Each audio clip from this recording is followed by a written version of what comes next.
আমরা কেন ঘরে বসে থাকবো? যে ভাই বোনেরা ঘরে বসে আছে তাদের শাড়ি তুলে পরিয়ে দিন।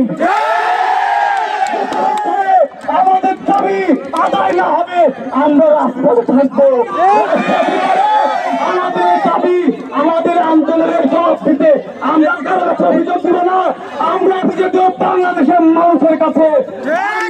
অভিযোগ দেব আমাদের বন্ধুদের কাছে। আমরা কারো কাছে অভিযোগ চাই না, আমরা সরকার চাই না। আমাদের রাজপথ ঠিক করে দেবো আমাদের কি হবে। ভাই বোনেরা, আমাদের আন্দোলন সফল করার জন্য আমাদের সমন্বয় করতে হবে। যেখানে সেখানে ঘোরাফেরা করা যাবে না। আমরা চাবো আমাদের কুষ্টিয়ার মধ্যে যতগুলো বিশ্ববিদ্যালয়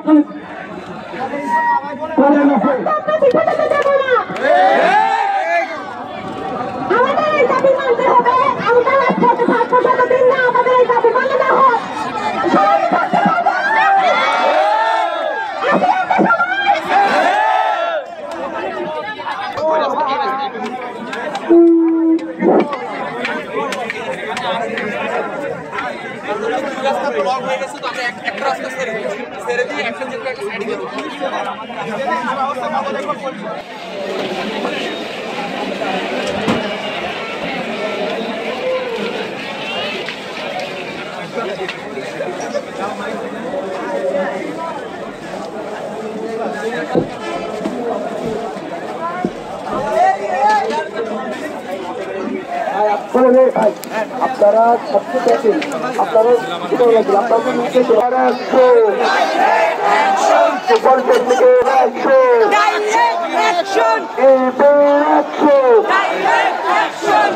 সরকার বলেছে